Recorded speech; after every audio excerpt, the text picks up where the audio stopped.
Nito ni Juan Manuel Marquez kay Manny Pacquiao ang isa sa mga gumulat sa mundo ng boxing noong taong 2012.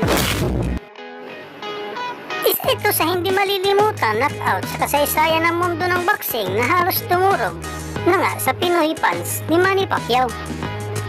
Kaya naman isang linggo matapos ang ikaapat na laban nila Manny Pacquiao at Juan Manuel Marquez, muling nabuhay ang damdamin ng ating kababayan dahil isang Pinoy fighter na naman ang lalaban sa isang Meksikano, kung saan hinarap na noong WBO World Super Bantamweight Champion na si Nonito Donaire,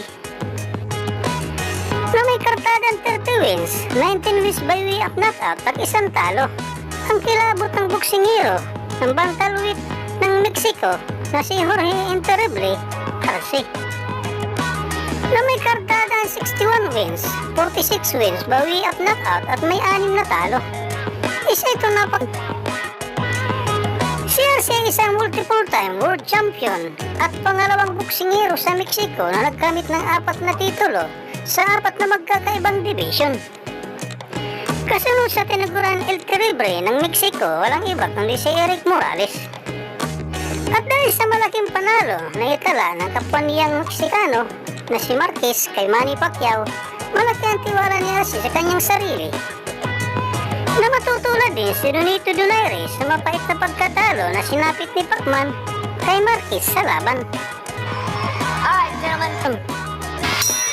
Two fighters have both been promoted by Top Rank for quite a number of years, and as a result of that, Donaire says we spent a lot of time together. We're pretty good friends.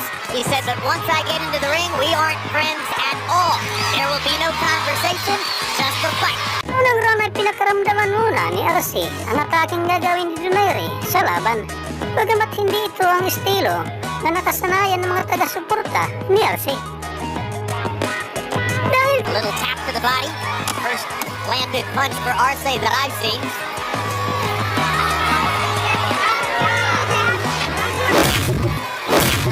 Good left hand underneath by Donaire. 8. sa round 2 pilit pa rin, hinahanapan ng butas ni Arce ang depensa dahil sa pagkakanakdown sa short counter right strike ni Nonito Donaire. Nagbago ang paitan ng Mexican fighter. Naging agresibo ito ng atake sa pagpapalitan ng suntok si Arce kay Donaire, na makikita na tila ba hinahamon pa ang Pinoy. Nakabawi man si Arce mula sa pangalawang knockdown, hindi na ito tinantanan ni Donaire. At dahil pinili pa rin ni Arce na makipagsabayan ng suntukan kay Nonito Donaire, bumukas ang depensa ng Meksikano. Free Lawrence Cole waves his arm. Nonito Donaire has a third round KO. And Donaire, by going through the drug testing he has gone through, has inoculated himself. There are no question marks here tonight. 100%.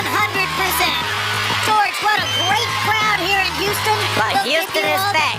Houston is back. We'll give you the credit for that. Thanks so much for joining us at ringside. Ang panalo nito ni Nonito Donaire ang nagbigay sa kanya ng bakanting WBC Diamond Super Bantamweight title. Kung ba sa naibalik ang sigla ng Pinoy sa politikong boxing, ang tanging hiling ay may tabla ni Nonito Donaire ang mapait na pagkatalo sinabit ni Pacman kay Marquez sa laban. The winner by knockout victory and still WBO Super Bantamweight Champion of the World, the Filipino. Dito na po nagtatapos ang video ito.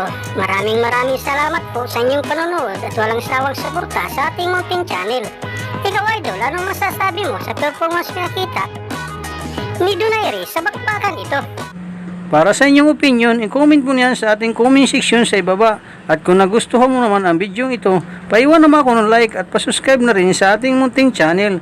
Maraming salamat po sa inyong panonood. Sama kayo na rin lang, mag-ingat, God bless. Bye bye.